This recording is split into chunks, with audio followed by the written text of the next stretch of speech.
జూబ్లీహిల్స్ ఉప ఎన్నిక తర్వాత బీఆర్ఎస్ చిరునామా గల్లంతవుతుందని బీసీ సంక్షేమ శాఖ మంత్రి పొన్నం ప్రభాకర్ జోస్యం చెప్పారు. జూబ్లీహిల్స్ ఎన్నికల ప్రచారంలో పాల్గొన్న ఆయన కంటోన్మెంట్లో ఇచ్చిన తీర్పే జూబ్లీహిల్స్ ఉప ఎన్నికల్లో కూడా రాబోతుందని ధీమా వ్యక్తం చేశారు. ఓటమి భయంతోనే బీఆర్ఎస్ నాయకులు సెంటిమెంట్తో రెచ్చగొట్టి ఓట్లు అడుగుతున్నారని విమర్శించారు.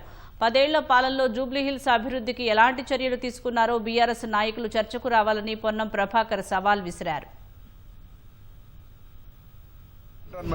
అభివృద్ధిని ఆకాంక్షిస్తూ జరిగిన ఉప ఎన్నికల్లో కాంగ్రెస్ పార్టీ అభ్యర్థిని గెలిపించారు.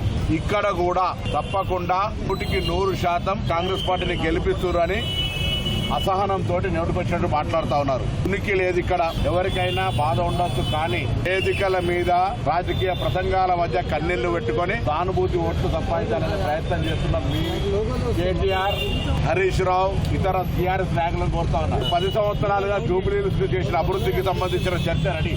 ఆ అంశం చెప్పలేక కన్నీళ్లు పెట్టుకుని ఒకరు ఓదారుతుంటే ఈ డ్రామా అంతా కూడా సినిమాలో చూసినట్టు అనిపిస్తా ఉంది. మా అభ్యర్థి కాంగ్రెస్ పార్టీ అందరం కలిసి ఒక యువకుడిగా ఇక్కడున్న నియోజకవర్గం మా ప్రభుత్వంలో నియోజకవర్గాన్ని రోల్ మోడల్గా జూబ్లీహిల్స్ చేయాలనే ఆలోచనతో ఎంపిక చేయడం జరిగింది. తప్పకుండా ఈ దెబ్బతోటి శాసనసభలో ఓడిపోయినటువంటి దానికి, తిరిగి పార్లమెంట్లో 0 సీట్లకు వచ్చిన దానికి, కంటోన్మెంట్ ఉప ఎన్నిక దెబ్బకు, జూబ్లీహిల్స్ దెబ్బకు గుయ్యం అనేటువంటి పరిస్థితి వాళ్ళు ఎదుర్కొంటారు.